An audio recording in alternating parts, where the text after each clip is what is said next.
So, hello everyone. It is a pleasure for me to be here with you today to launch our fifth speaker in our series, Interdisciplinary Perspectives on Learning, organized in collaboration with the Center for the Study of Learning and Performance, CSLP, at Concordia University and with McGill University.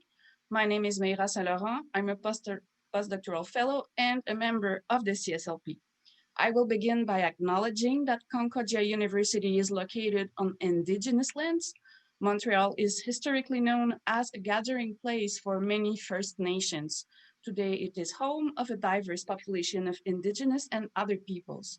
We respect the continued connections with the past, present, and future in our ongoing relationships with Indigenous and other peoples within the Montreal community. I will now give you a small introduction about the CSLP. So the mission of the CSLP at Concordia University is to research teaching and learning processes. We currently have 45 faculty members and various undergraduate and graduate student members who have developed unique pedagogical expertise working with community organizations, school boards, policymaking bodies, and social health service providers. Our center's overall focus is to develop evidence-based tools and strategies that will positively impact our society. One of the center's development priorities is to support the transfer of knowledge to practice settings.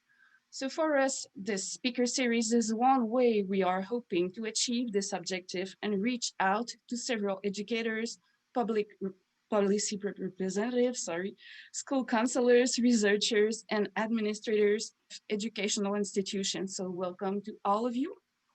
Our presenter today, whom our esteemed CSLP member, Professor McDonough, will introduce in a few minutes, will have 45 minutes for her presentation. A period of questions and answers will follow. Kindly write your questions using the Q&A feature in Zoom. And please indicate if you would like to be called upon to ask your question directly, or otherwise we will be happy to ask it on your behalf. We will try to handle as much as possible, hopefully all of them. The question period shall begin as soon as our speaker is done with the presentation. Finally, please note that we are recording the presentation today. The conference recording will be available on the center's website and social media pages in the coming weeks. It gives me great pleasure to give now the floor to Professor McDonough to introduce our speaker for today. Thanks, Meira. And thank you everyone for who's able to join us today and attend Bronwen's talk. If you've been at some of the other talks that we've had over the past couple of months, you'll know we've had some very interesting and stimulating speakers on different topics in this interdisciplinary perspectives on learning series. And I'm particularly happy and excited to introduce Bronwen, who is my colleague and friend from Department of Integrated Studies and Education at McGill. Bronwen, if in case you haven't had a chance to familiarize yourself with her sort of broad sort of research interests and expertise, is committed to research that supports socially marginalized people who are underserved by traditional schooling models and practices.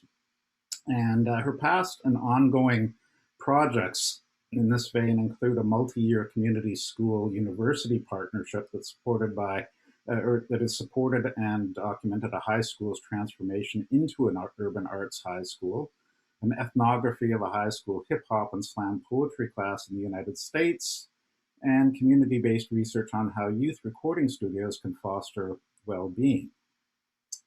She's also been developing pedagogies of listening in relation to oral histories of human rights violations within community media projects using digital storytelling and virtual reality. Her publications include community-based media pedagogies, Listening in the Commons, published by Routledge, with her co-author Chloe Brushwood-Rose and Paulo Salvia, and Slam School, Learning Through Conflict in Hip Hop and Spoken Word Classroom, published by Stanford University Press. So with that, I'm going to turn it over to Bronwen, and yeah, take it away, Bronwen. Looking forward to hearing your talk today. Thank you so much, Kevin. I'm going to just jump right in here and start sharing my screen.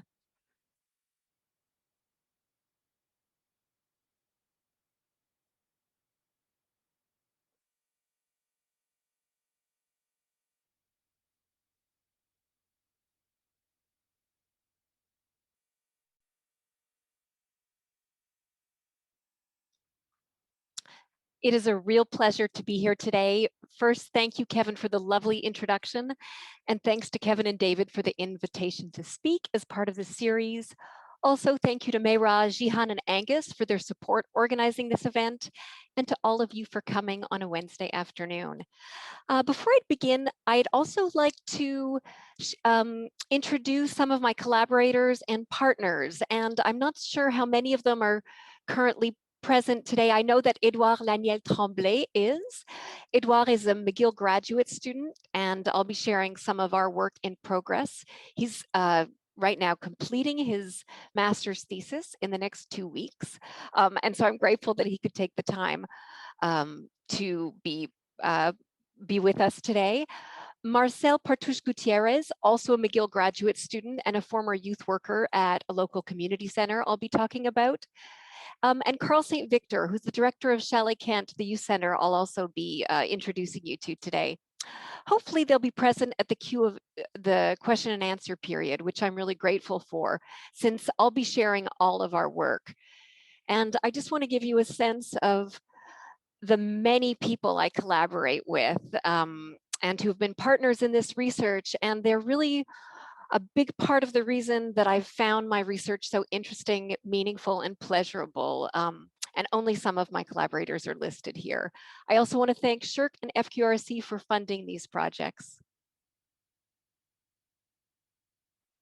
I've long been interested in what education can learn from youth culture. Because youth and popular culture both drive and reflect changes to culture more generally, attending to these can help education stay relevant. So for instance, paying close attention to pop culture can help educators keep up with new forms and uses of language, literacy, storytelling, identity, and community. I've also been exploring how to best build bridges between the skills and interests of youth and those required for success in school.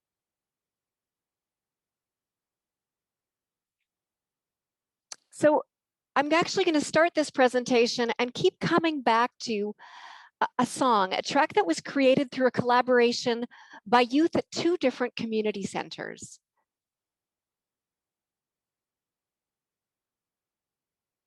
Okay. The first is in Montreal, and it's called NBS Studio. It's in the Chalet Kent Youth Center in Côte-des-Neiges, and Carl St. Victor is the director. Through Carl's work and vision, Chalet Kent has become a cultural incubator for youth across the city. NBS Studio is run by Jainitai Lotus, who cannot be here today, but who you'll see in a video at the end of this presentation, and who is a very gifted artist, teacher, and mentor. I've had the great pleasure of chairing the board at Chalet Kent for the last 14 years, and in this capacity have been able to support the work of its outstanding staff and other board members. So the other community center involved in creating the song that I'm going to share with you is the Espace Paris Jeunes, Mahalia Jackson, in the 20e arrondissement in Paris. And I had the pleasure of visiting it a few years ago. Both NBS and Espace Paris Jeunes have very popular music recording studio programs, and they support teens in making, performing, and disseminating music and videos. When I visited the Paris Center, I told them about NBS, and they decided to collaborate on a mixtape. So to start, Nitai sent over a selection of musical tracks created by NBS Youth. The Paris group selected one of these that included both beats and some rapping, including a chorus, which gets repeated, but that it also had blank spaces where they could insert other vocals. And so the Paris youth then rapped and sang into these spaces.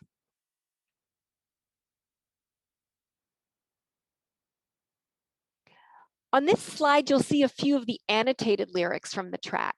The slide features the chorus created by a young artist called Omar from NBS. He raps in French with words borrowed from Arabic, Haitian Creole, English, and hip hop English. When asked about the language mixing, Omar, whose background is Northwest African, responded, quote, "It's normal because it's the language I've grown up with and use all the time." What struck me about Oulala, which I'm about to play for you, is how it so vividly illustrates the dynamism of the francophonie, and in particular, what we might think of as a francophonie des jeunes et de la rue. We hear youth in two different countries creating music together in French, mixed with the other languages spoken in their families, neighborhoods, and cultures. So in the interest of time, I won't play the whole piece, but I think you'll wish I could. It's really that good.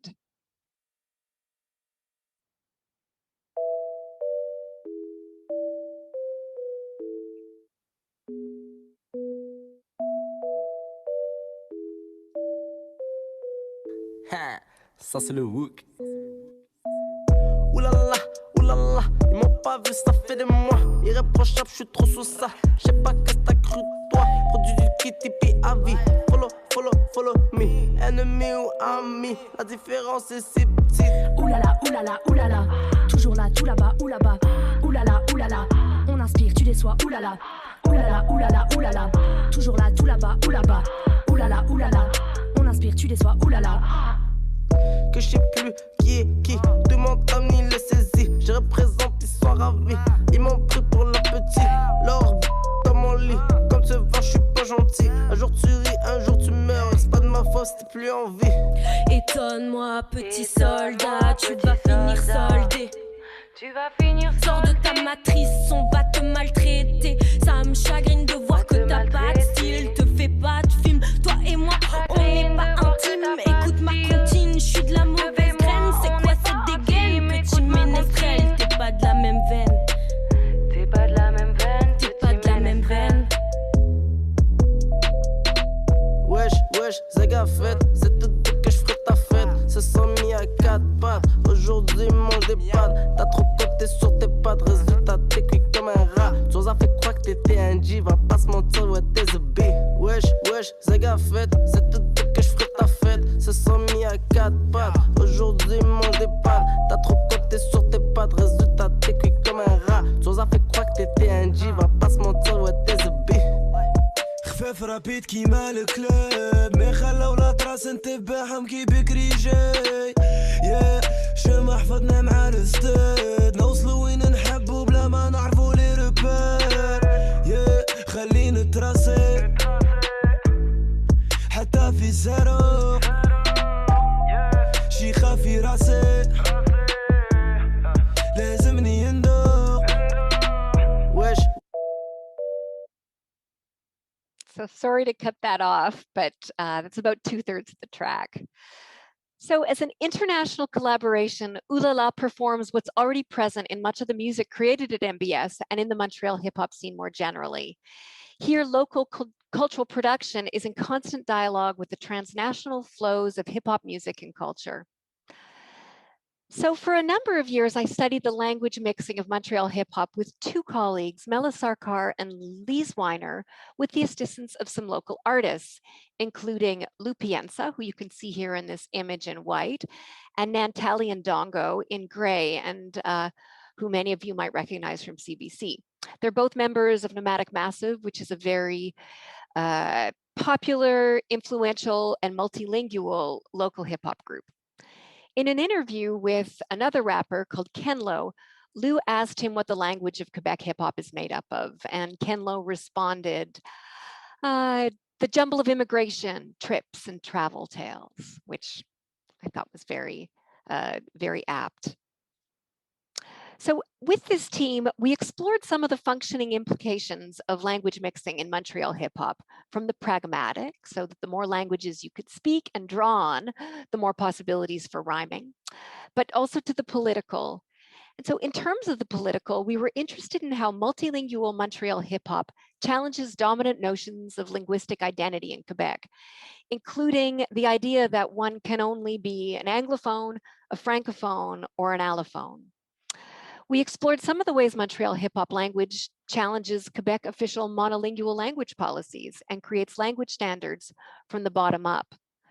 We also argued that the diversity of the hip hop community more generally offers a model of belonging that counters dominant notions of Quebec identity, in which membership is often predicated on looking white and speaking Quebec French.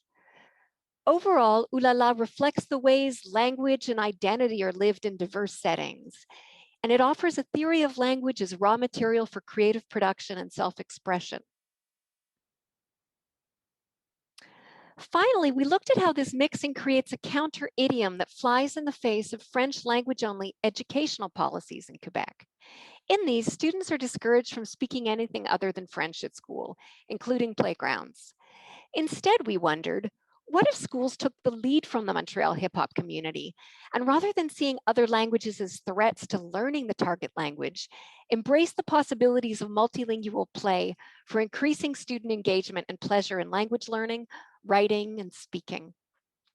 So on this slide, you can see some of our suggestions for what this kind of pedagogical approach could look like, including having students act as linguistic ethnographers of their own speech communities. And our colleague Sami Alim has done really wonderful work in Los Angeles and on that. Now, more recently, I've realized that in this research on the complex language and identity work in hip hop in Montreal, we never considered the spaces that support the development of this community. However, through my time as a board member at Chalet Kent, I've seen this support at work. In a recent paper that's now in press, Edouard Laniel Tremblay and I have been exploring the role that NBS plays in the lives of youth who attend the center so enthusiastically and regularly. And some of these youth travel up to 2 hours on public transit for their studio session. And just again, Edouard is digging much deeper into this data and this project in his master's thesis, which is soon to come. So here is this paper that we'll be speaking from. And so in this paper, Edouard and I argue that NBS Studio offers an alternate space of belonging that counters official Quebec discourses that can exclude and alienate racialized and immigrant youth, families, and communities. Discourses of many kinds, legal, political, media, separating a nous from vous, often shape lived experience in Quebec. As we were writing this paper, these discourses were particularly present and heated, fed by interventions from the CAQ government, including Law 21 banning the wearing of religious symbols by some in the public sector, significant restrictions on immigration to the province, a mandated values test for newly arrived immigrants, and guidelines restricting access to English language services in the province. Our study design includes interviews with youth, but also analysis of No Bad Sound's social media presence. See, there was 6 young men, 3 young women, aged 18 to 21, and they came from many different countries, growing up in multilingual households, and so very representative of Côte-des-Neiges, which is one of the most diverse neighborhoods in the city, but even in the country. In this paper, we draw upon 2 key concepts, de- and re-territorialization. I should say I was practicing today how to say these easily because they're a mouthful. Deterritorialization understands culture under conditions of globalization and shaped by technology as hybrid, networked, and mobile. It transcends or extends from a particular place of residence. So we might think of, diasporas as deterritorialized, identities, spaces of identity. Now, this concept coexists with re-territorialization, which Plus describes as changing the ethnic identities of migrants by rooting them in their current place of abode. But this rooting, this localizing, happens through thought and feeling. And both processes produce affiliations which contrast with national models of belonging, as in being Québécois or Canadian. So I'll show you a bit of what this looks like. So here's an example from one of the study participants of not feeling at home in any particular national context. And she shared, I cannot define a place where I call home because I feel different no matter where I go. Like when I'm here, it's, you're not a Canadian Québécois because you're not pale. When I go to my country of origin, well, it's like I'm too pale to be from the place, and then I get dressed differently. I speak differently, so that there's not really a place where I feel I belong. For the youth in our study, a key variable shaping their identities and feelings of belonging is their deep engagement with hip hop culture, in contrast with those feelings of disconnection. As we saw with Oulala, connections to hip hop are also connections to what gets called the global hip hop nation. Hip hop is a transnational culture, as I've mentioned. While deeply rooted in African American and Latino communities in the South Bronx historically, it's traveled the world, shaped by local traditions and cultural practices, including languages. Connecting with the global hip hop nation allows the youth at NBS to deterritorialize their identities, finding a community not limited by the bounds of geography and place. Also clear from the interviews is that youth attend NBS in large part for their personal relationships. According to the participants, the studio is a space that helps fight against social isolation. And many of the youth describe NBS as one of the first places where they felt that they really belonged to something and where they experienced less stigma than elsewhere. And in interviews, they describe, for instance, experiencing racial profiling by the police or experiencing hostility when leaving the island of Montreal. And so, as you see from this quote, this community at NBS is enacted very much through collaboration. So this idea that we are all together. And this quote makes me really nostalgic for a pre-pandemic time when I would walk into the studio and see a remarkable number of people hanging out, listening and making music together on the couches, on the floor, on the tables, kind of craning in from outside. And you'll see a snapshot of this towards the end of the presentation. An example of the dual process of and deterritorializing is a series of visual stories filmed by young artists at NBS that they've named We Out Here Live, and these are shared on Instagram. These stories showcase original songs, yet as in the interviews, much of the emphasis in the videos is on the collaborative process of making them. The videos are mostly set inside the studio, complemented by occasional shots of the Côte-de-Neige neighborhood. They have a handheld camera aesthetic, and they often integrate footage from cell phones. One video whose screenshot I'm sharing here features an artist called Bronco. As you can see, the rapper is lit by a circle of cell phones. These are held by youth surrounding him, both symbolically, but actually spotlighting him.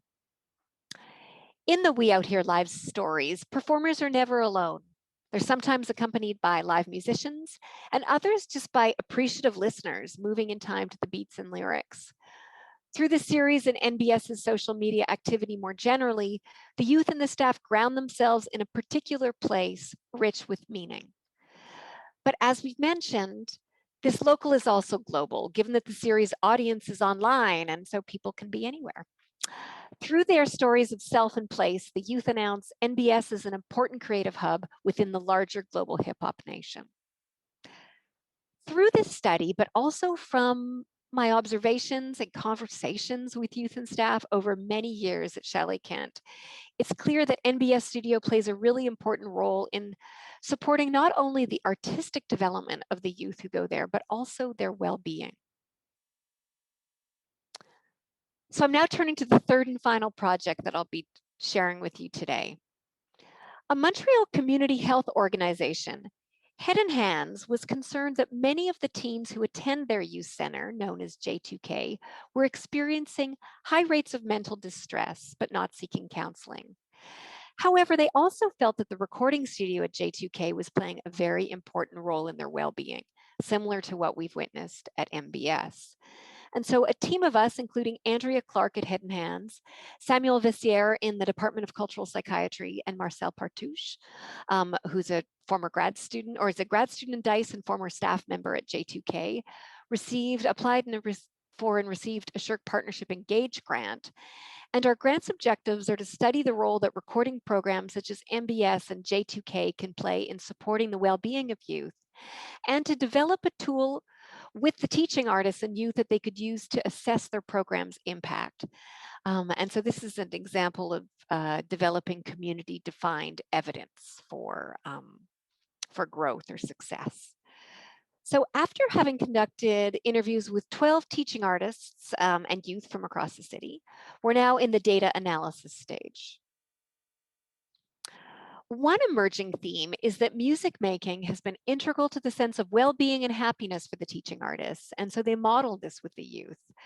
They describe their work as, or music making as something that's helped them heal, find balance, develop their identities. As one described it, you practice what you preach, and you preach what you practice. I think this adds a kind of authenticity to the work that happens in the studio. Teaching artists and youth also describe the value of exchange in the studio, as we've witnessed in NBS, and the ways that language and meaning are driven by the collective. So working in relation, the teaching artists and the youth are at once actors and observers of their own musical learning. This means transcending the individual for the benefit of the group, as well as rejecting hierarchical teaching models, as we see in this quote from one of the artists. So you don't come there top down thinking you could just push all this information, like you've got it all figured out. Show that, give the best of yourself, but show also your complexity and your struggles. It makes you more relatable. It's back to this notion of authenticity. So while the artists describe the power of verbal storytelling in music making, including creating narrative opportunities to frame trauma as resilience, they also speak of the power of music as expression that's nonverbal. And I really like this quote, for sure, because you're presenting your story through rhythm and possibly melody too. So it's not the same as just talking it or writing it. It's a different experience, and that experience allows for just more space of it to express. And this came up among a number of people, the power of nonverbal expression, and of the youth too. And I think it's connected to this next point, which is creating spaces for release. So central to the teaching artist's role as mentors is creating these opportunities for youth to work things out, including difficult feelings. So there's this very non-judgmental attitude to mentorship. And as one artist put it, they're having a bad day. Okay, I'm not going to try to like get you anything specific or like give you any rigor or discipline or, you know, bang on this strum as hard as you really want, or like you really want to smash on the guitar like that for 10 minutes. Dope, I'll follow you. Do what you need to do right now. So really following the lead from the youth. Do what you need to do right now. So what are the implications for education of this research on the role played by these studios in youth development and well-being? So this is, you know, I'm going to try to wrap up so we have lots of time for discussion, including hopefully with some of my collaborators. So implications, I think it's of this work on well-being, but also of this work more generally. For a start, we need to value these informal learning spaces, not just as add-ons or extracurriculars, but as having significant positive influence on youth. This requires recognizing that teaching artists and youth workers in the sector are skilled professionals. And it was really interesting to me speaking to the youth workers I visited 3 different youth centers, and they all had degrees that were specific to animation culturelle with young people. And I think that we could develop more of these kinds of academic and professional supports for people working in this sector, including ongoing professional development for people already in these roles. And this is something we talk about a fair bit at Shelley Kent, is how to continue to support the staff, because a lot of this work is very meaningful, but also very emotionally taxing. We also need to be thinking about how to design and support complex learning ecologies that can best meet the educational, psychological, and social needs of young people, particularly those who are least well served by the current school system. And this includes predominantly youth from poor and working class families. These ecologies include school, but schools need to be imagined as one piece of a wider network of support, including community centers, local businesses, cultural institutions, and universities. One model of this being developed by digital media researchers in the US is called connected learning. They've been documenting spaces such as media programs and libraries that offer environments that are, quote, socially embedded, interest-driven, and oriented towards educational, economic, or political opportunity. So you start with young people's interests, and then you build the connections and support that can help them grow those and extend them. And one of the things I've been thinking about, not only as a researcher, but as a parent, is these are the kind of extensions and supports that often professional families who are well networked can bring in, just naturally, drawing on your network to, if your child has an interest or talent in something. And so how to make this more intentional across an entire ecological learning system. So what are some examples of what these connected learning or complex learning ecologies could look like? So I was really interested to learn when I visited Paris that one of the centers had developed programming for young people who are suspended from school. So what seems to mostly happen in Montreal is you get suspended from school, you spend your time at home doing whatever you do at home. You might be given some work so you don't fall too far behind, and then you come back. There, instead of staying home, they're given an entire supportive programming hosted by the youth center where they already enjoy themselves and have these strong relationships, or it's an opportunity to start building those relationships with the people who work there. And what that support looked like that they were describing were things like how to identify stressors in your life and how to support emotional self-regulation, but also how to set goals for yourself. And so that your time away from school became really constructive and valuable. And you went back to school much better equipped to handle whatever were the issues and to potentially challenge or even transform some of the issues that you were struggling with in the first place. So I think also from my own experience that school, university, and community partnerships can be really valuable parts of these ecologies. As Kevin mentioned in his introduction, I led one for a couple of years, and it brought together arts and education organizations to Under Pressure, which is a local graffiti festival, and hip hop organization, and then also Word, Writing Our Rhymes Down, which is a hip hop literacy organization. So that brought them together with content and arts and education specialists and researchers at McGill, as well as staff, teachers, and students at a local high school. And with SSHRC funding there, we supported this development of an urban arts concentration, which involved bringing artists into classrooms. We built a recording studio. And a student-run art gallery in the school. We also purchased or helped purchase a printing press. And one of the teaching artists who was brought in as part of that project is still at the school running the Community Learning Center. For those of you outside of Quebec, community learning centers are sprinkled across the province, and part of their job is to try to support partnerships with the community, with a community school model in mind. And so what this artist does is builds partnerships with local businesses like restaurants, but he's also able to tap, because he's also a hip hop artist, tap into a lot of his own personal contacts, and including the streetwear fashion label that he helps run. And so all of a sudden you start building this web of support for the youth in the high school. And I think that these community learning centers have really the right vision, and it's a matter of kind of supporting them more and thinking as creatively as possible about how to extend those networks.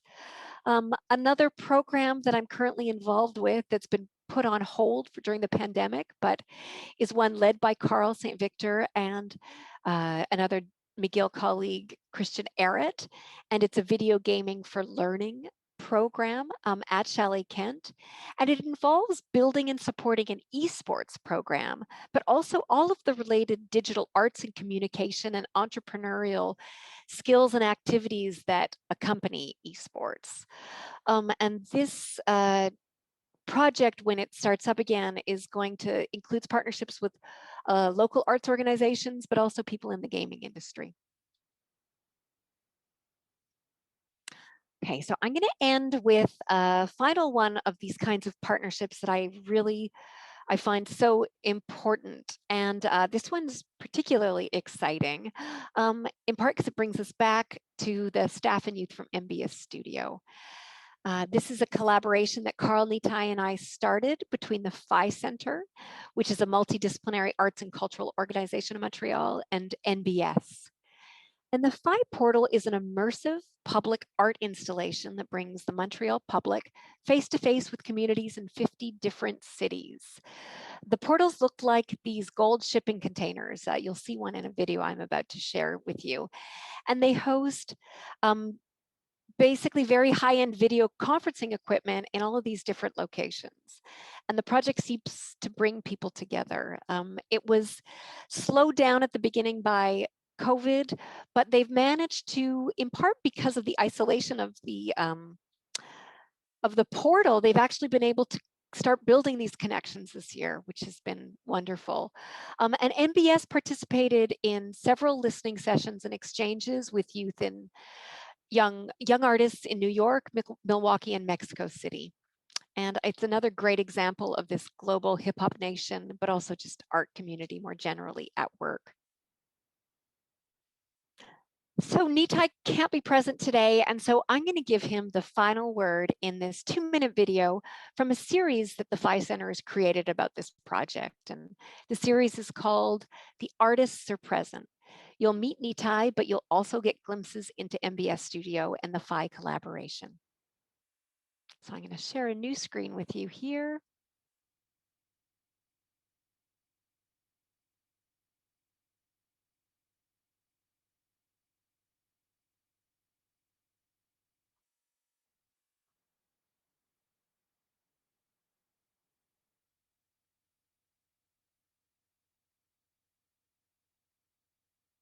Raised with it, nice fitted, type shifted, font caps seem larger than life when light hit it. Used to need to be higher to write and stay lifted. Now I shift to inspire the types to stay gifted. So many obstacles that remain wicked, too vivid, too livid, but never too much or too little. Assume the riddle with passion and pain that's too brittle. Break it down to symptoms of love that ain't simple. Fuck it. I go by the name Jai Nitai Lotus. I'm a hip-hop artist, I'm a father, I'm a community worker. I run a program, the director of a music studio program for youth in Côte-de-Neige, one of the illest boroughs in Montreal. Let's go. We help young people between the age 11 and 18, and sometimes a little bit older, to learn, become mentors, leaderships within their artistic abilities. So learning how to music produce, mix, master, write, perform, provide opportunities. So my position personally, because I'm an active artist, I get a lot of opportunities and experience that is going on right now that we share with each other. Young people come in to learn about one thing, and we really encourage the program to develop many skills. And a lot of times the youth are running the program. So my whole goal is that it's for youth, by youth. Never thought you would leave me like that. You made me think you loved me. Oh, wow. We really in a time that we're gonna have to innovate like crazy and develop things like we were talking about, potentially even like that on the portal. How are things gonna shift just in terms of innovation and how we can communicate, how you can be a part of the community without being physically present. My art has always been about healing. So it's been like dealing with the shit. You gotta go through it to know what you wanna overcome, right? Go through it, through the music, understanding what it is, trying to open realms of possibility for young people and young artists, because art is a beautiful place to expand.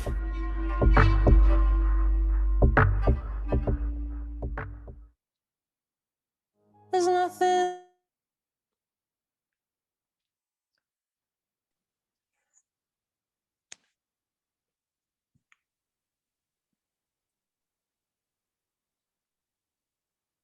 So thanks a lot, Bronwen. It was really an inspiring presentation. So we will begin the Q&A. So what we do usually is that when there's a question in the Q&A feature, I don't know if you can see it in the bottom of your screen. Usually it's easier if the presenter read the question and answer it when it's a written question, obviously. Sometimes there's some questions also in the chat.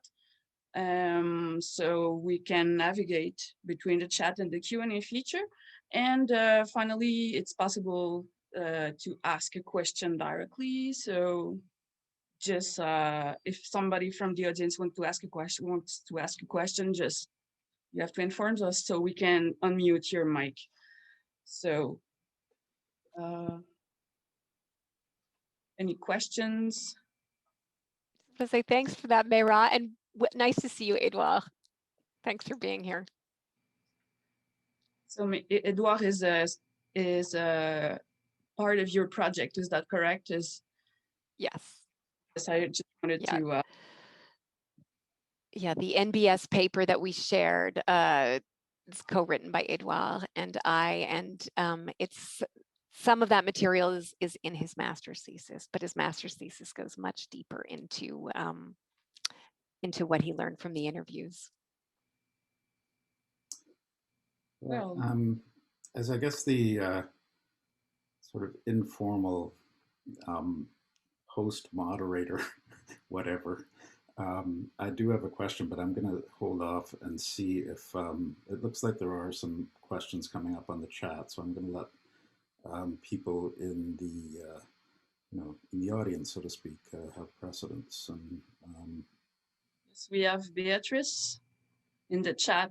Are your participants in or out of high school? Then are they to share their experiences?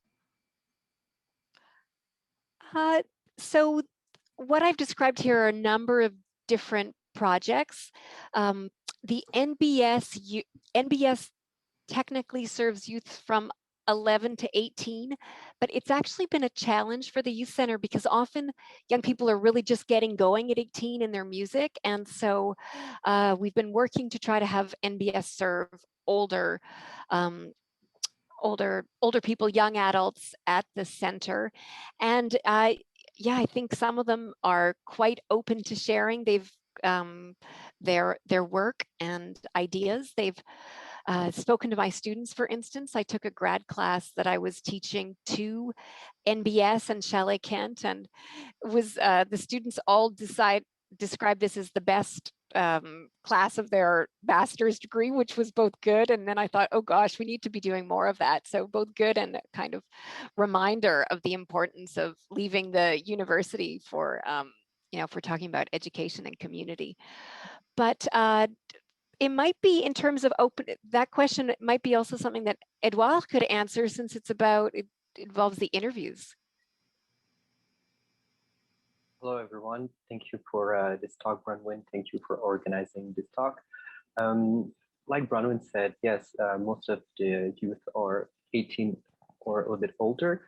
And it was very interesting to hear at this age between childhood, adulthood, when most of them are going to CJEP or trying to work, how just at this particular moment, creativity becomes very important to open their mind and try to different projects that were not able to do when they were in high school.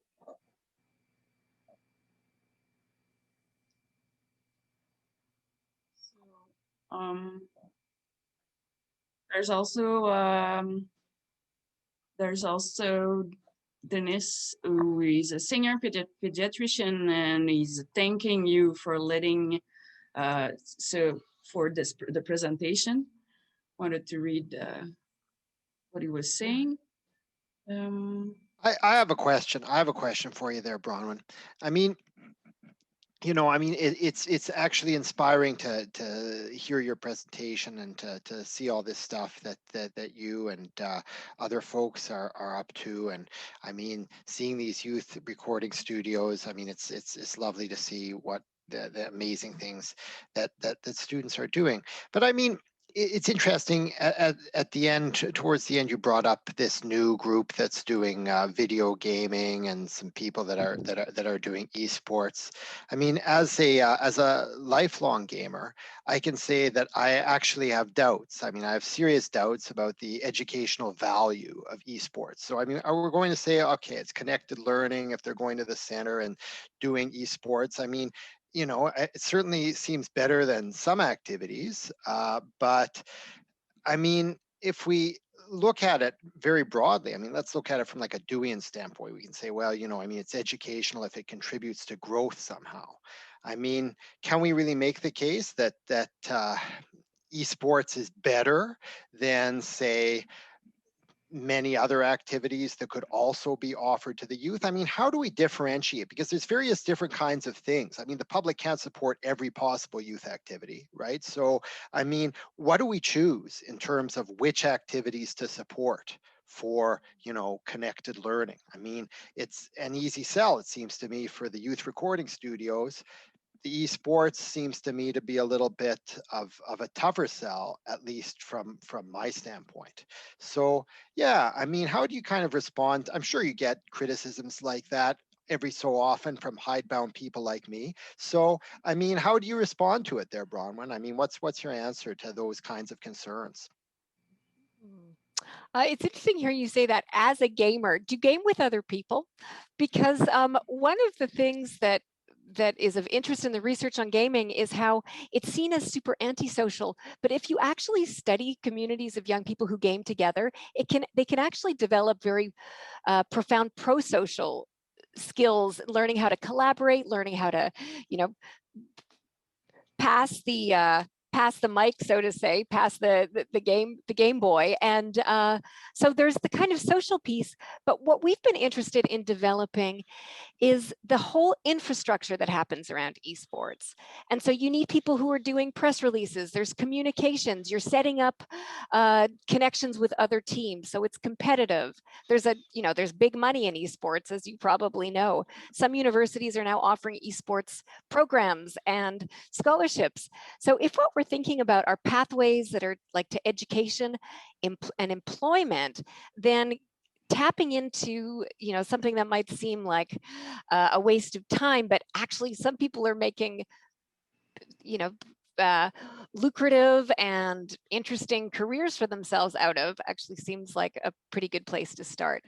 And so, but I agree with you that if the center were only offering one thing, then that would be limited, especially because, you know, I've been there for 14 years and you know, the programming keeps changing as youth interests keep changing. And so it's kind of a matter of paying attention to what people are up to and what seem to be both areas of interest for them, but potential growth for these different kinds of pathways through education and business, etc. But thanks for the question. Oh, no problem. No problem, Bronwen. I'm always happy to be a critic.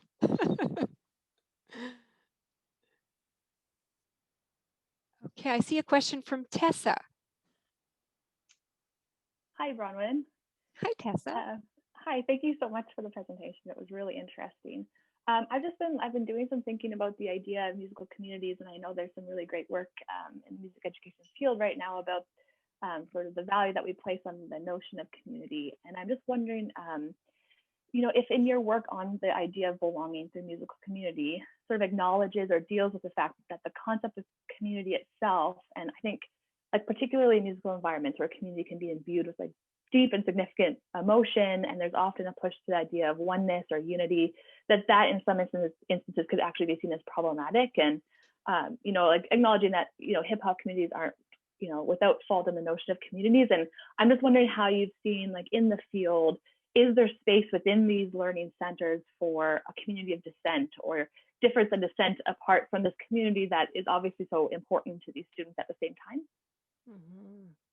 Yeah, that's a great question. And I think it's very easy to oversimplify what community means. And instead, I think it's important to think of it as an ongoing project, which is rife with contestation and dissent, and it's constantly evolving.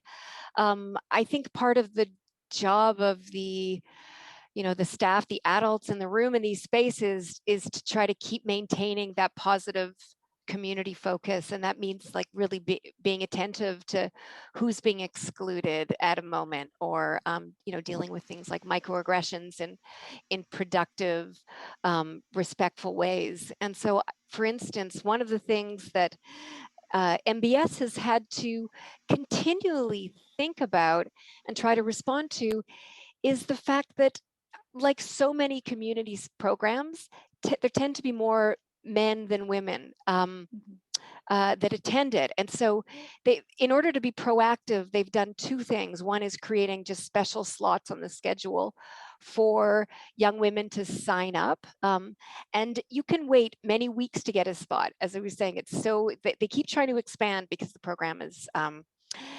so popular. And so having these reserved spots is very important.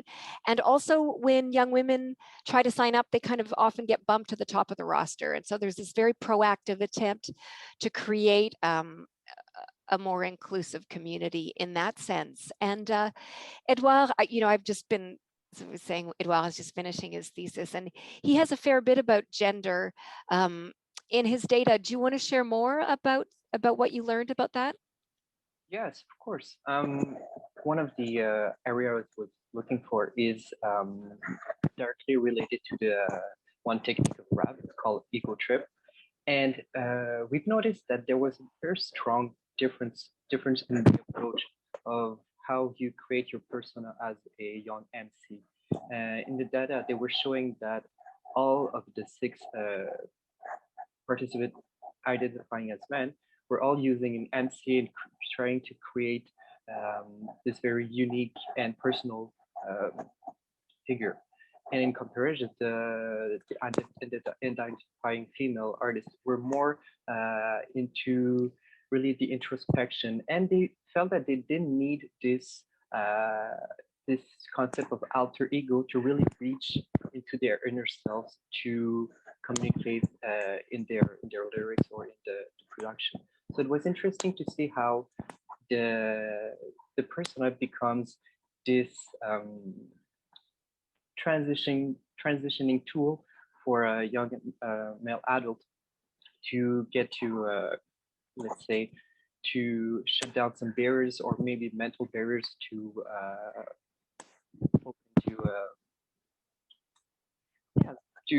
reach to the more personal subject. So that, I think it's a great example of just the different ways in which people are participating in the community, not only in terms of the hip hop community, but also the NBS community, that there's different modes of engagement. And so I thank you for Tessa. I wouldn't want to suggest that there's just one way of being there, one way of connecting or feeling belonging, that it's actually, it's fluid, and there's definitely conflict because we're talking about people. So, thanks. Always present. Thanks, Edouard. Thank you, Tessa. Up next, we have a question from Amir Kalan, who wanted us to read it out loud. If you prefer to read it, Bronwen, it's as you wish, or I can do it. I don't see it. Oh, it's in the Q&A feature, or maybe I can. Yeah, that would be great if you could read it. Yeah, so Amir is saying, thank you for a very interesting presentation. While you spoke, I thought about the contrast between hip-hop's fluid, flexible aesthetics, multiple languages, identities, and the rigidity of everyday curriculum practices. Do you see possibilities for more bottom-up policymaking in Montreal, in which students and their communities can organically impact teaching and learning? Wow, thanks for that question, Amir. I'd actually love to hear what you think in response to your question. Possibilities for more of this bottom-up policy making. I mean, it's very hard to change schools. As someone who's been involved in a few projects, interested, working with teachers and administrators and students to try to shift how we think about doing schools. I think one of the things that I've loved about moving between somewhat rigid spaces of formal education and then informal spaces like community centers is how much freer the community centers are. And so I think there I've really seen the ways in which young people can shift policies and practices by their, just by showing up and by having staff who are attentive and respectful of their needs and wishes. But I would love to hear if you have some thoughts of how youth might shape more formal educational policies. Thank you very much for your response and for the presentation, and many thanks to the organizers. I really don't have an answer for that. As you know, I'm just learning about the Montreal context, but I think it was more a question about the kind of the general approach. I mean, our approach to studying phenomena like hip hop. So what do we want to eventually do? So do we want to learn from hip hop, or do we want to tame hip hop in a way that, or simplify it to use it in everyday classrooms? Do we want hip hop to learn from the system? So I think there is a relationship between what we're doing in our educational contexts and what the culture is in its organic culture, and how these two interact. So it was really more a question about, it was more a reflection of what are different possibilities of exploring this relationship. Yeah, thanks, Samira. I actually had I guess a question and a thought that's related to this. And I'm interested to hear what Bronwen, you think, and maybe Edouard and Amir. It's kind of pushing back a little bit against Dave's, sort of question. And it comes from, the fact that a lot of what you're saying, Bronwen, resonates for me with my son, who has autism and intellectual disabilities and does most of his really kind of, I think, valuable learning is in a kind of artistic context similar to the ones you described. It's a video and multimedia context, but it's very lively. He's a part of a community. He does lots of interesting stuff that, and he makes mistakes without being sort of judged by, the pass-fail standards of schools. And so, the question that I've been wrestling with in thinking about those is, whether to think of these kinds of spaces as, alternative kinds of school or alternatives to school, educational alternatives to school, right?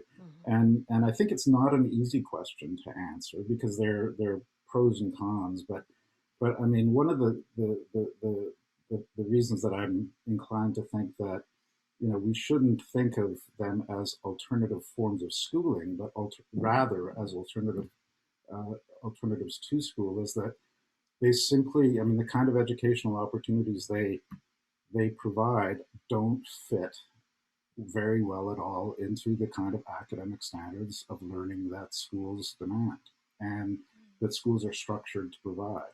And so either they have to be seen as sort of outlaws from the school sort of standard and sort of like very, kind of niche things that have to make a special justification for, or the kind of learning that goes on in them has to be justified somehow, tied back into these academic standards. So like, in your case, you were talking about how certain kinds of learning that happen in the studio could be seen for its therapeutic or well-being value, right? So you tie it back into something that fits the kind of school policy lingo, but really isn't what, it seems to me that organically what this stuff is about. And in autism, it's like, some kids, do better on horseback riding, so it gets turned into equine therapy, right?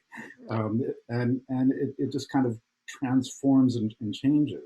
Why not just say, Not everyone's, flourishes in schools. Let's provide a variety of different educational settings. Some kids do well in school and other kids do well in these kinds of programs. I wonder what you think about this.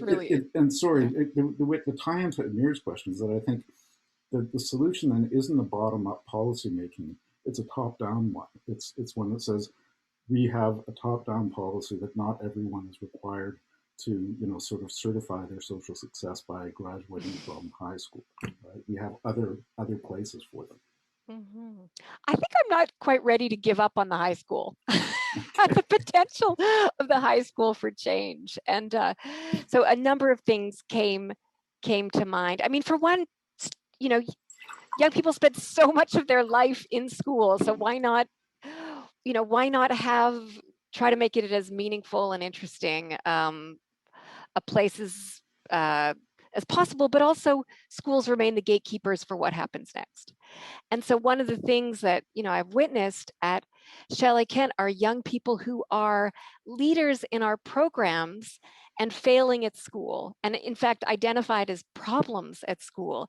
And so that's a disconnect that's not just, that has actually profound impacts on their life pathways forward. And so I actually, feel like it's worthwhile continuing to reimagine school based on the kinds of experiences that young people are having outside of those buildings. And Kevin, what you described around those video skills, I mean, those are actually central competencies to English language arts, and all of those editing, multimedia, communication, storytelling skills, those are actually key academic competencies as well. Although I take your point that your equine therapy, that we have to professionalize things in order to justify them in education, which definitely becomes part of the problem. And as Amir was referencing, this is definitely one of the conversations that happens in hip hop education, because I mean, hip hop is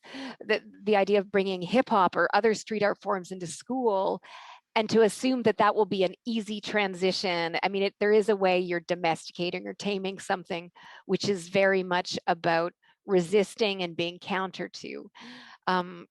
And it's something that, in this high school project in Montreal, that some of the artists were worried about, that they were losing their street cred or their coolness because they were now in classrooms and occasionally being asked to do terrible things like classroom management and disciplining behavior, which they hadn't signed up for. But I was able to, let them know that, in fact, when we talked about the youth, they still felt that they were really cool, that the being in school didn't kill their hip hop credibility. Amir, do you want to jump in? Yeah, I just wanted to, I think these were very interesting comments. I think just to add to what you and Kevin said, I think the value of your project is definitely, I think your project helps us reimagine schools. I think that's very, very important. But at the same time, I think it highlights that there are easy policies to be made. I mean, how is it that in a 3-minute song, these youths can get together and create this fantastic multilingual piece, but it takes us 3 decades to come up with the multilingual reality of the context of a place like Montreal. So I think seemingly the solution is not very difficult to achieve. So sometimes I wonder if we naively just want to learn from that context. So I'm just thinking, if the system really wants to learn, or the system actually intentionally denies those possibilities, which are really simply available to the youth and to people on the ground. Yeah, but thank you very much. I think these are very interesting comments, and I think very thought-provoking in different ways. Yeah. Thank you, Amir. I look forward to continuing these conversations with you. So I would have a little comment to do also, if I may. Your project reminds me a lot one of the projects I worked on for several years. We were working in the northeast of Brazil, in the city of Fortaleza, during about a year. It was two 5 months travel, where we were studying with a large team of experts how the learning music was improving well-being of youth in kind of community centers, or what you call them. It was called over there Kuka, and in these youth center, the youth could learn to play, yes, music, but also they could learn to do radio, to do filmmaking, recording, dance. They were learning sometimes how to sew, some mechanical things. It was really great. And what I understood about this kind of space is that in Brazil, they don't have these opportunities in school. They don't have art programs in their curriculum, normal curriculum. And these spaces were a kind of opportunities for poorer youth, poorer teenager to be exposed to arts, to discover things that are normal in more richer neighborhood where there's private school and things like that, where they can learn arts and everything. So it was really similar with, and I didn't know that there were this kind of school in Montreal. It's great, this kind of spaces in Montreal. It's really great. So. Thank you for that, Mayra. I mean, one of the things that I started discovering when I started just researching youth studio recording programs, places that I wanted to connect with, because I have imagined a project which builds a network of these studios across across the globe, is that, so one of the things that I found in this initial research is that they really are in most urban centers. You find versions of this, whether it's a small program that's part of a larger arts programming, whether it's programs in libraries. Some schools seem to have these recording studios, and it's interesting that for a long time, it was kids with video cameras and every community center was developing a video program, and then recording studios really started coming up. There was a whole fluorescence of them, and I think it has something to do with, as with the video programs, just the technology got much less expensive, but I think it also speaks to something about the power of music making in particular, which your example of the Kukas really speaks to. Making music with other people makes people feel good in all sorts of ways. Yeah, really. And when interviewing the youth there, they were really sharing about the importance that making music in their community, how important it was. And so I can relate really well with what you described, your presentation. Well, thank you.